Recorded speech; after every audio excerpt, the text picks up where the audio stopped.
სამი ოპოზიციური პარტიის აკრძალვის მოთხოვნით სარჩელი უკვე საკონსტიტუციო სასამართლოშია. მმართველი გუნდი სამართლებრივი პროცესის დაწყების შემდეგ დაასახელებს თუ ვინ იქნება სასამართლოს ხდომებზე მათი წარმომადგენელი. ნაციონალურ მოძრაობაში შიდა კონსულტაციების შედეგად გადაწყვეტენ თუ რა სტრატეგიით დაუპირისპირდებიან ქართული ოცნების საკონსტიტუციო სარჩელს. პარტიების აკრძალვასთან დაკავშირებით ლელოს უკვე წარდგენილი აქვს სარჩელი სასამართლოში.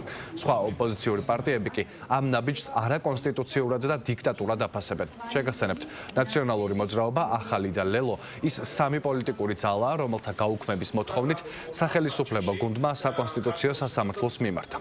გადაწყვეტილების მისაღებად სასამართლოს 9 თვიანი ვადა აქვს. სასარჩელო მოთხოვნის მთავარი საფუძველი პარლამენტის დროებითი საგამოძიებო კომისიის დასკვნაა.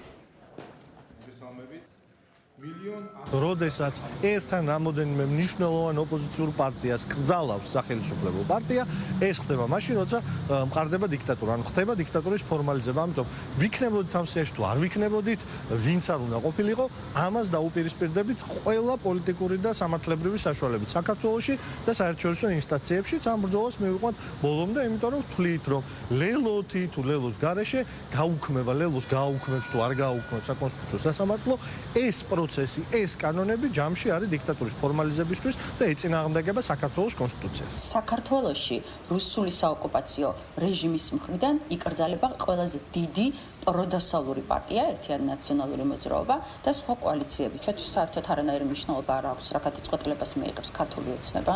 შალვა პაპუაშვილს და ქართულ ოცნებას შეუძლიათ ეგ საკონსტიტუციო სარჩელი, როგორც უკვე მოვახსენეთ, დაახვიონ და მიმართულება თვითონ იციან უკვე. ჩვენ ცხადია, რომ წარმოდგენილი ვიქნებით საკონსტიტუციო სასამართლოზე, მაგრამ წარმოდგენილი ვიქნებით მხოლოდ შესაგებლით და ჩვენი სარჩელით თუ ასევე დავესწრებით საკონსტიტუციო სასამართლოს, ამასთან დაკავშირებით გადაწყვეტილებას მიიღებს პარტია უახლოეს დღეებში. რომ სამართლებრივად ეს საქმე ბოლომდე მივიდეს და ნაციონალური მოძრაობა და მისი განაყოფი ამ შემთხვევაში ახლებს გულისხმობ.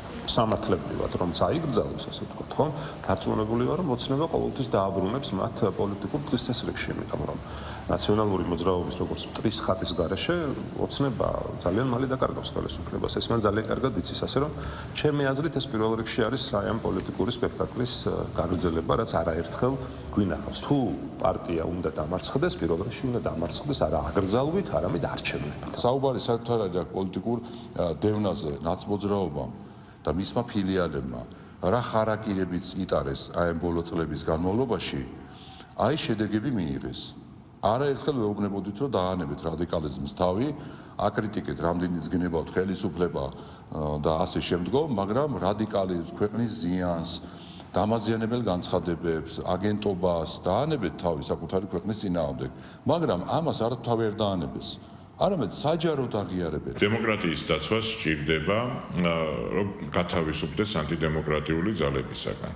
და ნაცები არიან სწორედ ისინი, ვინც ხელისუფლებაში ყოფნისას და ოპოზიციაში ყოფნის დროსაც თანაბრად ცდილობდნენ ებრძოლათ ქართული დემოკრატიისა და სახელმწიფოებრიობის წინააღმდეგ. შესაბამისად, როდესაც ჩვენ ესემტრობ დემოკრატიას, რა თქმა უნდა, ამოდროულად მტრობ კონსტიტუციასაც და საკონსტიტუციო სასამართლო არის ის ორგანო, ვინც ამ შემთხვევაში დასაბუთებული გადაწყვეტილება უნდა მიიღოს. ლოგიკურია ის პარტია, რომელიც არასდროს დემოკრატიულ და კონსტიტუციურ საქმიანობას არ ეწეოდა, იყოს აკრძალული.